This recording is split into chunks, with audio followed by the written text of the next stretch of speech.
Baik anak-anakku yang hebat, seperti yang Ibu jelaskan tadi bahwa hari ini kita akan belajar tentang menghargai keberagaman budaya yang ada di Indonesia. Nah, seperti yang kita nyanyikan tadi dari Sabang sampai Merauke merupakan pengantar materi hari ini. Nah, sebelumnya Ibu akan menjelaskan terkait dengan keberagaman itu apa sih? Nah, keberagaman adalah perbedaan yang terjadi di sekitar kita, seperti perbedaan kebiasaan, perbedaan suku, agama, dan lain sebagainya.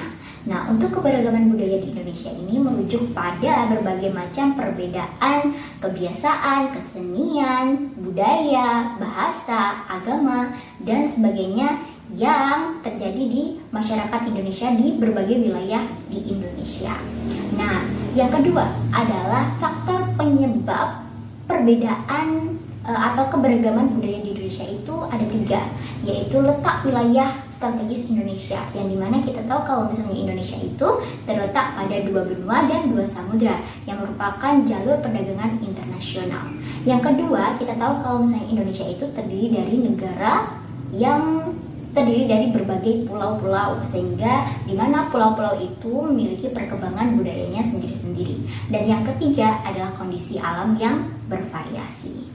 Nah, untuk bentuk-bentuk keberagaman budaya di Indonesia sendiri, itu ada terkait dengan rumah adat. Nah, seperti contohnya rumah adat dari Jawa Tengah, yaitu joglo. Nah, yang kedua adalah dari pakaian adat, seperti kebaya yang berasal dari Jawa. Yang ketiga adalah tarian tradisional, seperti yang kita tahu tari saman yang berasal dari Aceh.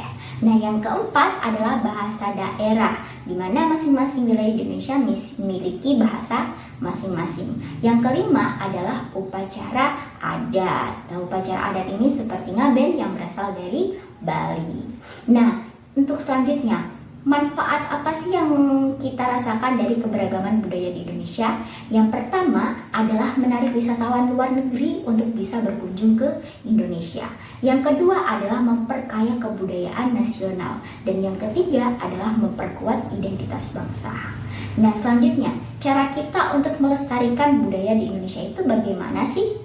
Tentunya yang pertama adalah melalui pendidikan ini, seperti Ibu menjelaskan kepada kalian dan nanti kalian akan menjelaskan kepada yang lain. Yang kedua adalah kita ikut terjun langsung untuk seperti mengikuti upacara adat, untuk melakukan tarian dan lain sebagainya. Dan yang ketiga adalah mendokumentasikan budaya-budaya kita pada halayak umum atau di sosial media seperti itu.